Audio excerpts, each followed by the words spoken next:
support in terms of cash assistance, temporary shelter, and psychosocial support to children who are arriving here. But the situation is very concerning for all of us in Tawila about the people who we still cannot account for.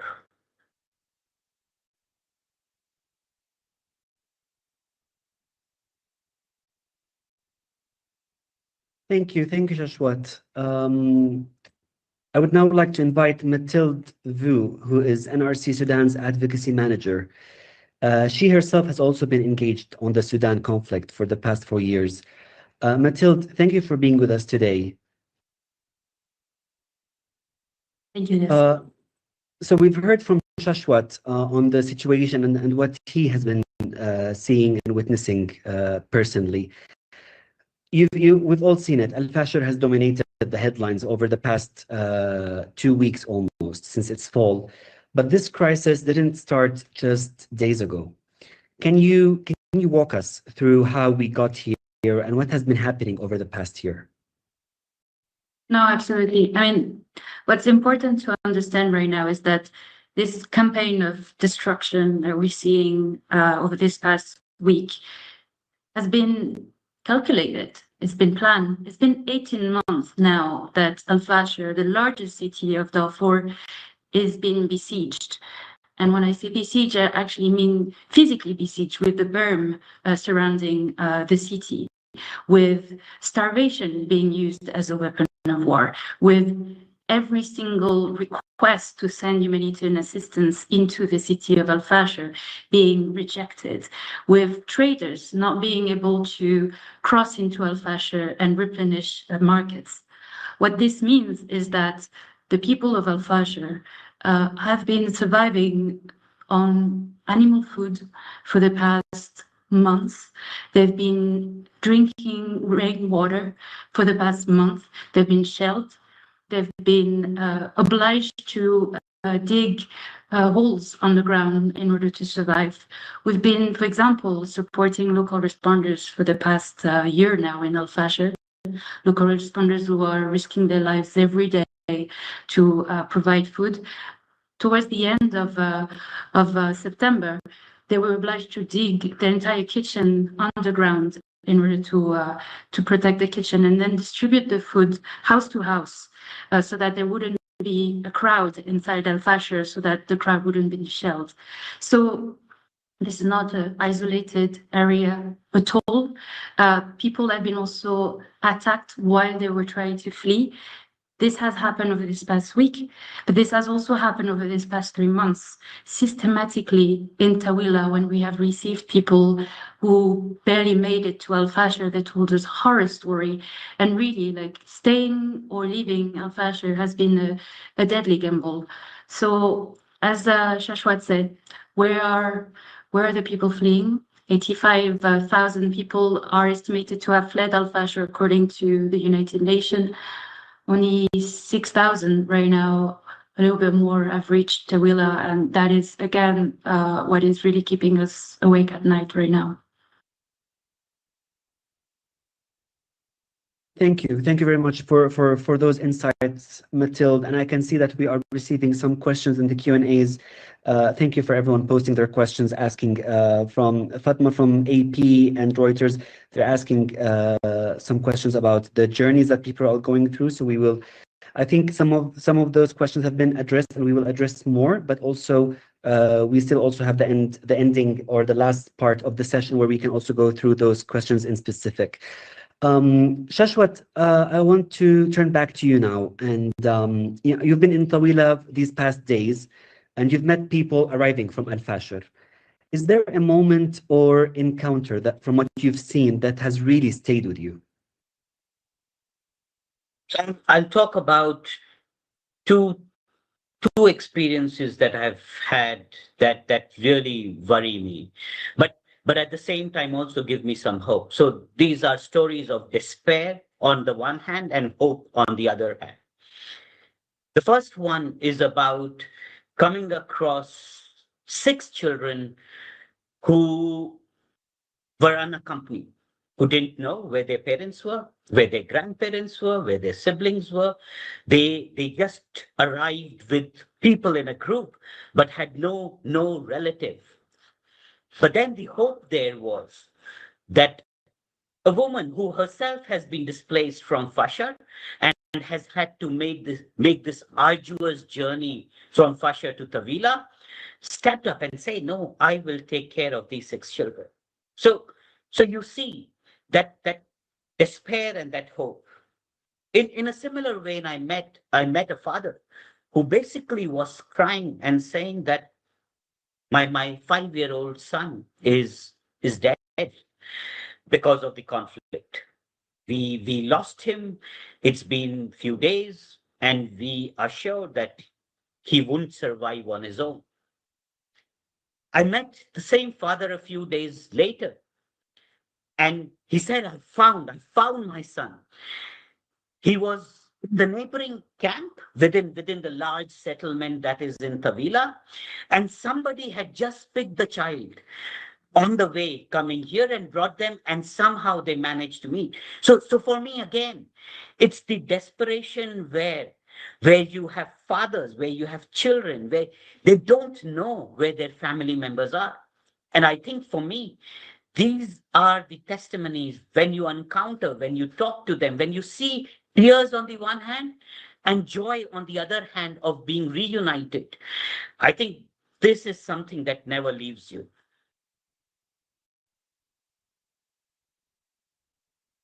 Thank you. That was quite powerful to hear. Thank you for sharing that, Shashwat. I would like also to build on what you've said. What are people telling you about family separations, missing men, detained boys, or those who are still trapped on the road between Al Fashir and Tawila? What are you hearing about these stories?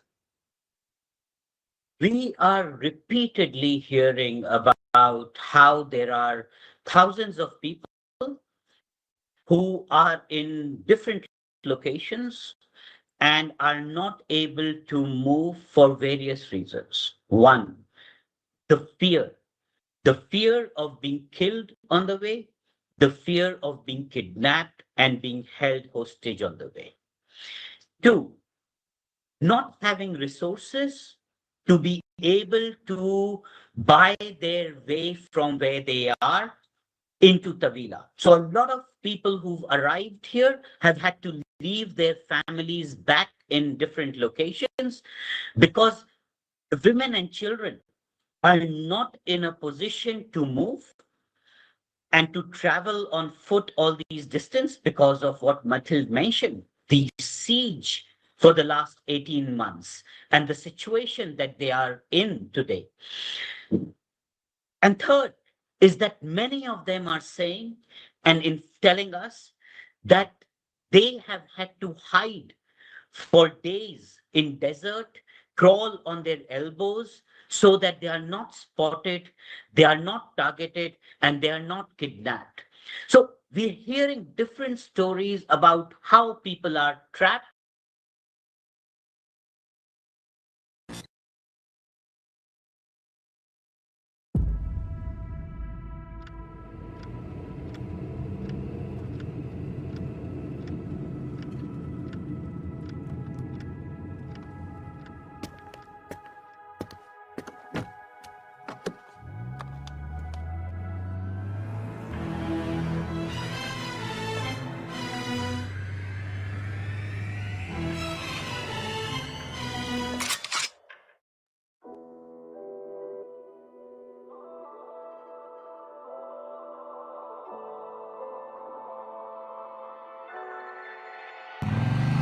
ਬੰਨ ਮਾਰ ਕੇ ਸਮੁੰਦਰਾਂ ਨੂੰ duck ਦਈਦਾ ਵੇਖ ਡਿੱਗਦਾ ਬਚਾਉਣ ਦੇ ਲਈ ਪੱਖ ਦਈਦਾ ਨੀ ਸੱਜਾ ਹੱਥ ਅਸਲੇ ਦਾ ਮੋਹ ਮੰਨਦਾ ਤੇ ਮੁੱਛ ਨੂੰ ਖੱਬੇ ਨਾ ਕੁੜੇ ਵੱਟ ਦਈਦਾ ਆਹ ਤਿਲਕਦੀ ਜਾਂਦੀ ਆ ਜਵਾਨੀ ਸੋਹਣੀਏ ਨੀ ਜਿੱਦਾਂ ਰੇਡਰ ਕੋਈ ਛੁੱਟ ਛੁੱਟ ਆਵੇ ਅਸੀਂ ਲਲਕਾਰਦੇ ਆ ਪਾਣੀ ਨੂੰ ਕਿ ਉਹ ਸਾਡੇ ਸਿਰੋਂ ਲੰਘ ਕੇ ਵਿਖਾਵੇ ਅਸੀਂ ਲਲਕਾਰਦੇ ਆ ਪਾਣੀ ਨੂੰ ਕਿ ਉਹ ਸਾਡੇ ਸਿਰੋਂ ਲੰਘ ਕੇ ਵਿਖਾਵੇ ਨੀ ਅਸੀਂ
ਸਾਗ ਸੋਹਣੀਏ ਛੱਡ ਛੱਡ ਗਏ ਕਿੰਨੇ ਗਿਣਤੀ ਨਹੀਂ ਕੋਈ ਪਰ ਗਿਆ ਨਹੀਂ ਕੋਈ ਇੱਕ ਵੀ ਖਿਲਾਫ ਸੋਹਣੀਏ ਉਹ ਵੈਰ ਜੀ ਨੇ ਪਾਉਣਾ ਗੱਲ ਨੋਟ ਕਰਿਓ ਕਿ ਜੱਟ ਮਿੰਟ ਲਿਆ ਸਿੱਧੀ ਹੀ ਚਲਾਵੇ ਕਿ ਅਸੀਂ ਲਲਕਾਰਦੇ ਆ ਪਾਣੀ ਨੂੰ ਕਿ ਉਹ ਸਾਡੇ ਸਿਰੋਂ ਲੰਘ ਕੇ ਵਿਖਾਵੇ ਅਸੀਂ ਲਲਕਾਰਦੇ ਆ ਪਾਣੀ ਨੂੰ ਕਿ ਉਹ ਸਾਡੇ ਸਿਰੋਂ ਲੰਘ ਕੇ ਵਿਖਾਵੇ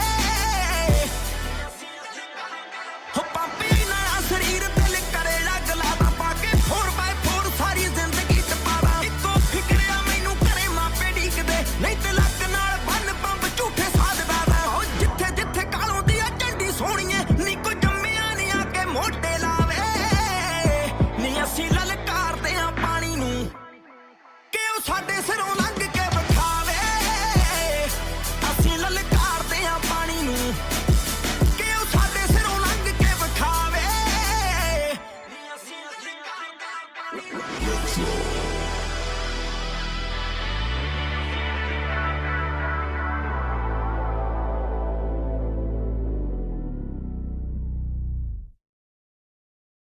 ਸਤਿ ਸ਼੍ਰੀ ਅਕਾਲ ਜੀ ਸਾਰਿਆਂ ਨੂੰ। ਕਿਵੇਂ ਲੱਗਿਆ ਗਾਣਾ ਥੱਲੇ ਕਮੈਂਟ ਕਰਕੇ ਜਰੂਰ ਦੱਸਿਓ। ਤੇ ਪੂਰੀ ਐਲਬਮ ਅੰਡਰਡੌਗ ਸਾਰੇ ਕਿਤੇ ਰਿਲੀਜ਼ ਹੋ ਚੁੱਕੀ ਆ। ਤੁਸੀਂ ਜਿੱਥੇ ਵੀ ਗਾਣੇ ਸੁਣਦੇ ਹੋ ਉੱਥੇ ਜਾ ਕੇ ਐਲਬਮ ਸੁਣੋ। ਮੈਨੂੰ ਦੱਸਿਓ ਸਾਰੇ ਜਣੇ ਮੈਸੇਜ ਕਰਕੇ ਕਿ ਐਲਬਮ ਕਿਵੇਂ ਲੱਗੀ।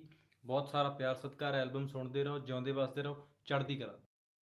Sudan is often described as the world's largest humanitarian crisis today, just like I mentioned at the beginning of this briefing. Could you help us understand the broader picture beyond Tawila? What is happening across Sudan right now?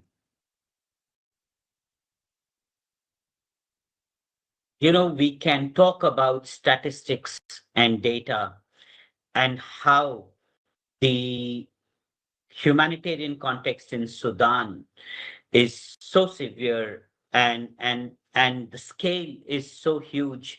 But going beyond data and statistics, I just want to highlight that we've always talked about the siege of Fashar. We have city like Kadugli and Dilinj that are under siege in South Kordofan. We have ongoing conflict and massive displacements happening in North Kordofan, in South Kordofan, in West Kordofans. We have 10 million. We still have 10 million internally displaced people in Sudan and more than 3 million people who have had to seek refuge in the neighboring countries of Chad, Egypt, South Sudan, Ethiopia. If we talk about children, as of now, we have 13 million children who are out of school. And I would want to emphasize the fact that we're talking about a generation being lost, a generation out of school, a generation which is living in camps under tarpaulins, and a generation which is supposed to build nations. And we are watching and seeing it actually just disappear in many ways.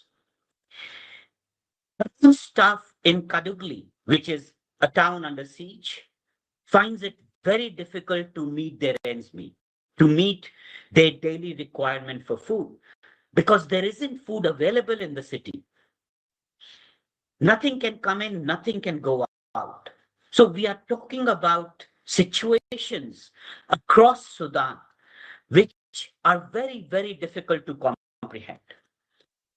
The Hunger Watchdog, which recently again released, as to how there are still locations which are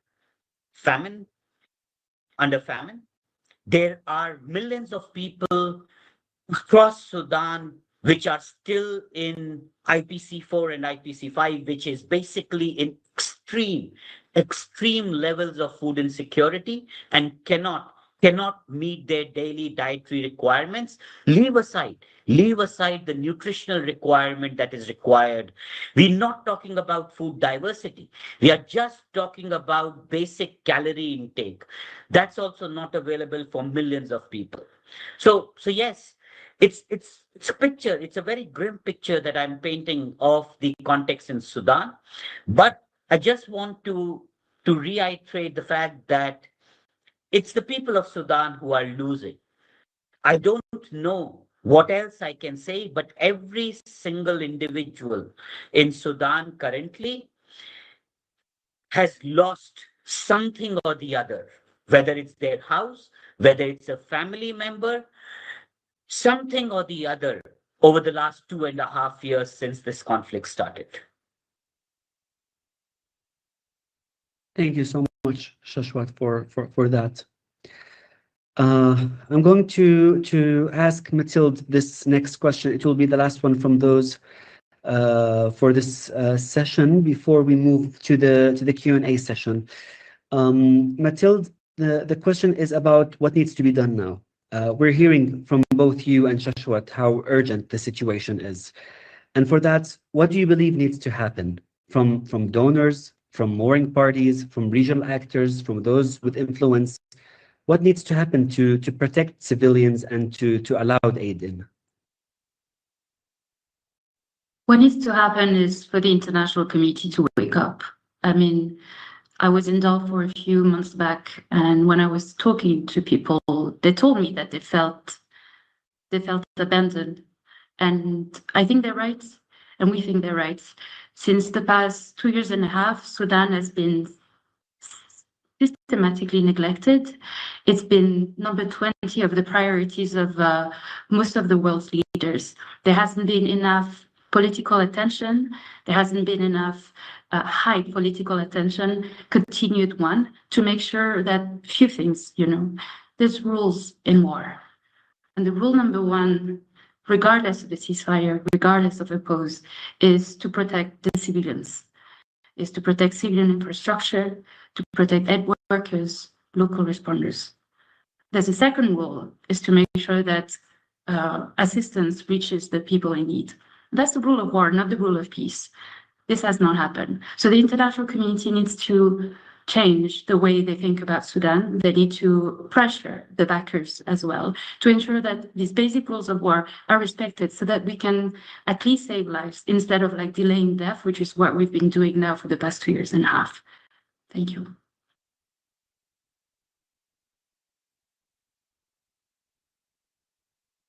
Thank you. Thank you so much for that. And thank you to both of our panelists for those powerful insights painting how devastating the situation is. We're not done. We will now transition to the Q&A session to answer the questions that came directly from you. There's still time, so please submit any questions you have in the Q&A session, in the Q&A function at the top of your screen, so we can get to it if time allows. I will start with the first question that came to us from Avery from CNN, and she asked about the attacks that are happening on medical infrastructure and medical staff, trying to get a sense of the health needs on the ground. I think this question, who could answer that? I can take it, Elias. We've heard from people who've arrived in Tawila as to how there is systematic attack on health infrastructure that's happening. We've also heard from organizations which specialize in health support and providing health services that the situation of people who are coming into Tawila is very bad, and they know and they've heard that they were very limited to no health services that were available for them in Fashar. And I think it's evidence in some ways of the fact that there has been a denial in some ways of health services being extended to the population in Fashar, just given and looking at the conditions of people who are arriving in Tawila from Fashar. Thank you, Shashwat. Appreciate it. The next question came to us I'm sorry, I'm not sure of the name, so pardon me, I'm not going to mention it, so it's not I don't pronounce it incorrectly.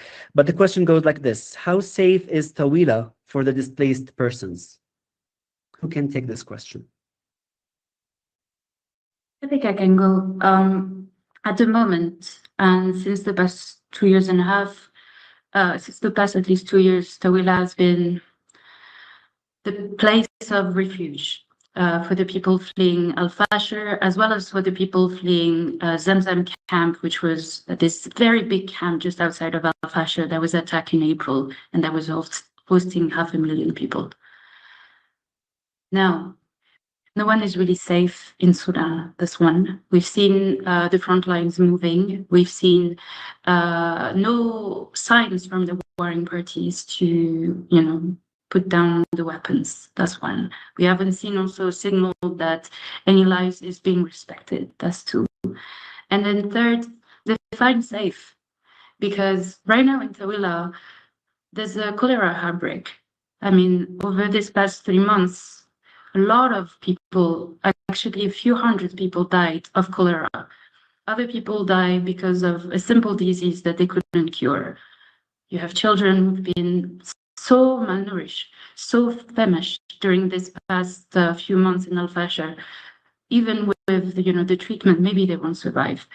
The fact that Tawila is so overcrowded, the fact that the humanitarian response is so overwhelmed, makes it very difficult right now to save lives. And so you may have been able to survive a atrocity.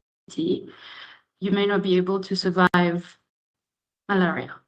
And I think that's the reality of like anyone right now who's fleeing in Sudan at the moment.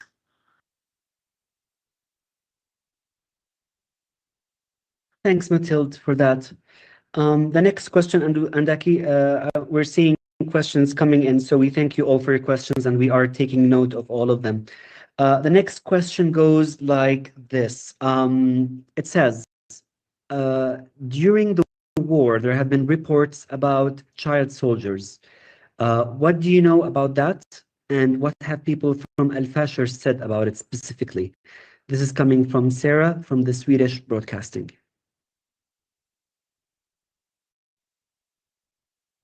And go on again.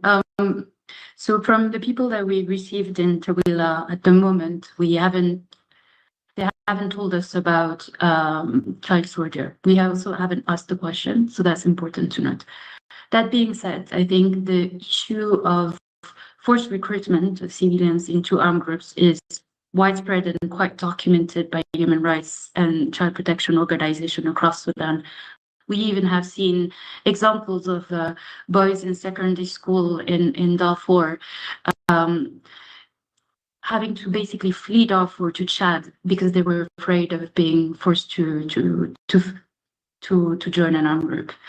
Really, the children are the first victim of this war because of what Shashwat described earlier: the malnutrition, losing the parents, the trauma that they have seen. I'll give you an example right now. In Tawila, we just started our education program with the ones who just arrived these past few days. And basically, it's not lessons. We're just trying to make them laugh. We're just trying to make them breathe and play. It's psychosocial support. It took the teachers 3 days to have the kids engage in any of the activities because they were so traumatized. So again, it's not because we haven't seen it or we haven't heard it that it's not happening, but we'll let like specialized organization, develop this further.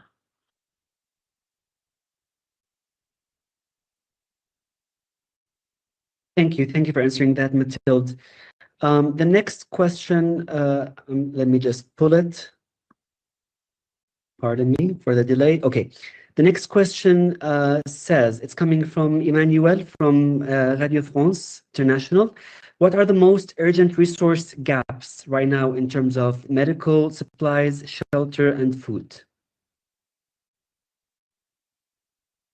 I think what we are seeing right now is the first and foremost requirement is basic shelter.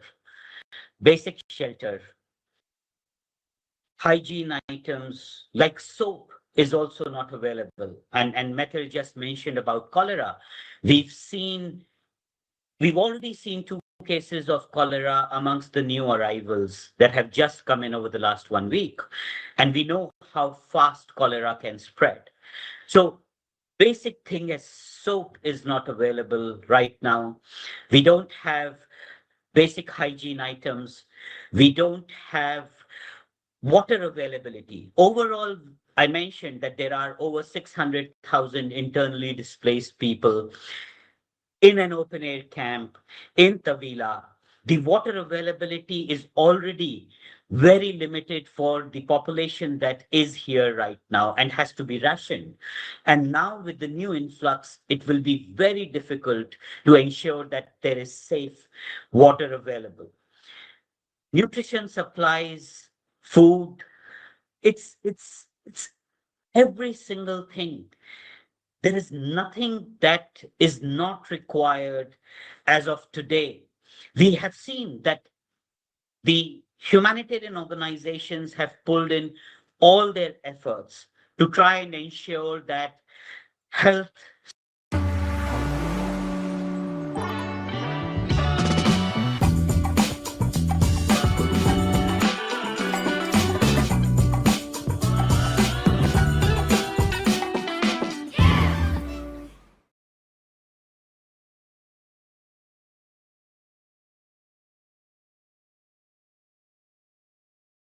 actually providing cash assistance so people can choose what they can do. But again, the resources are so limited to cover the households and the number of people that are here.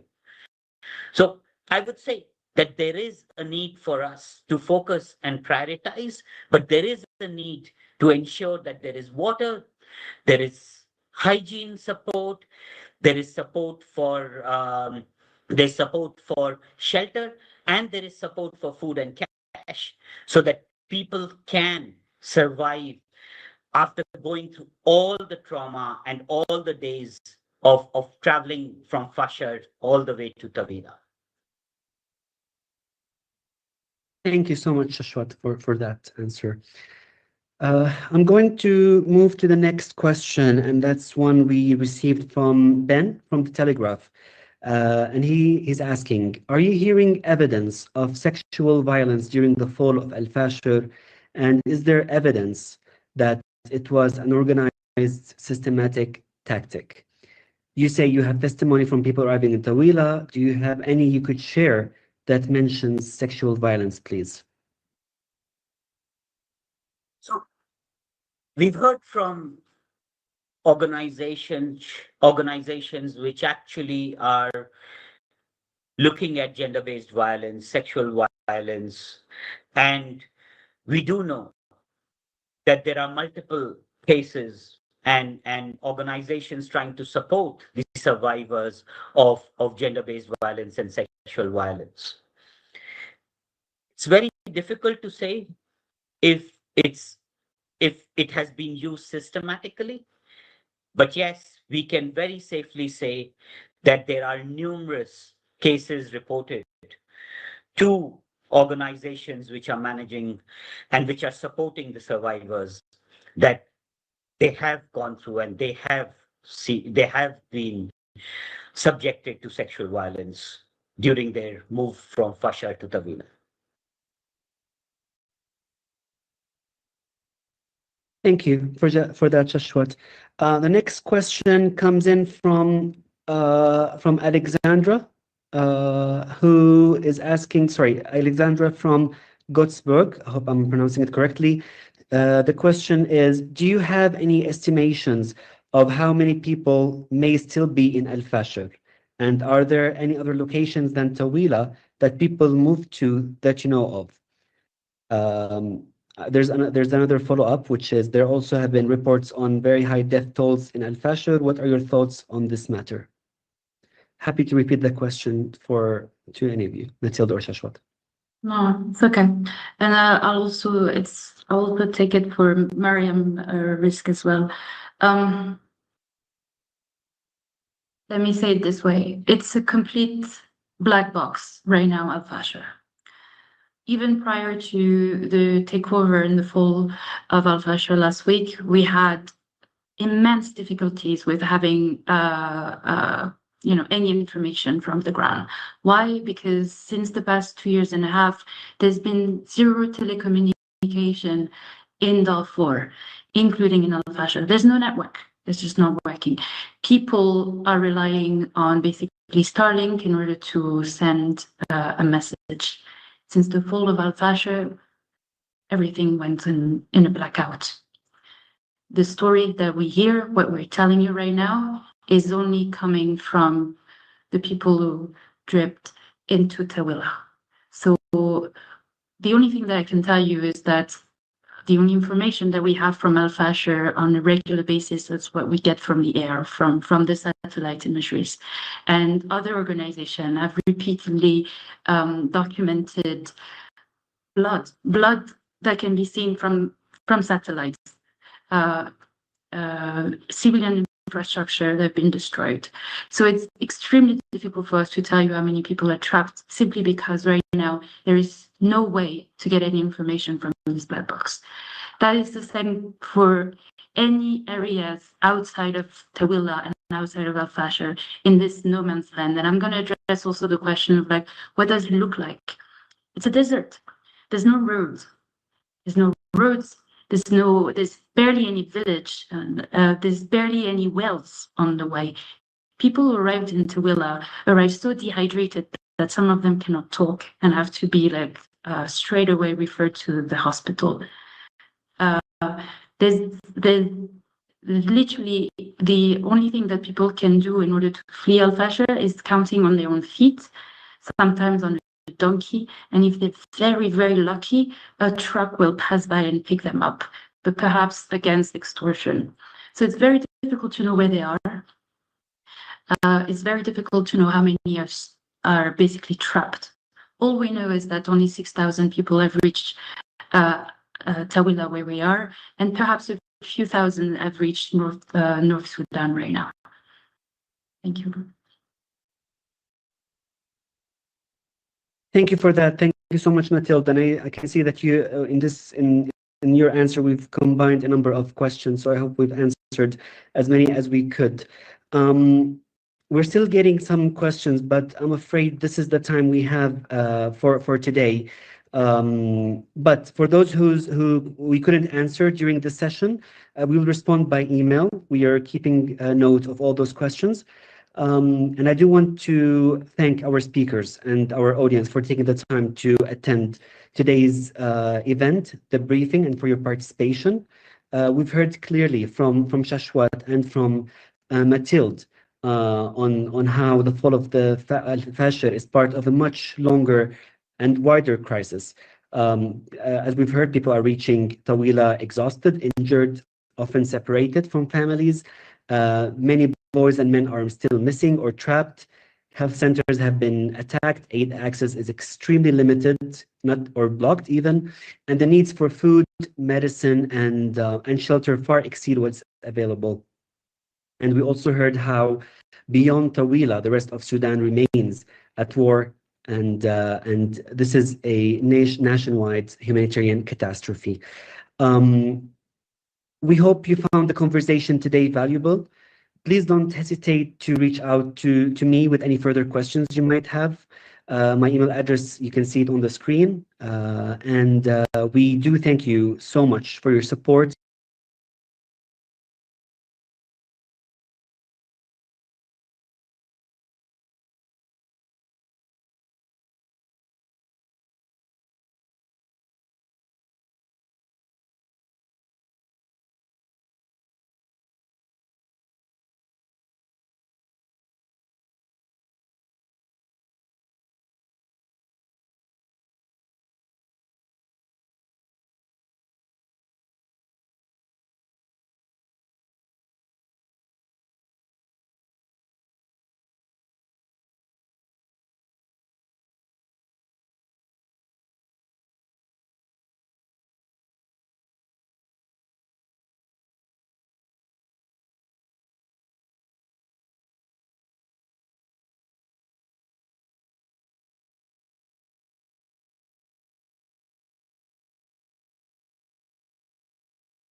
you.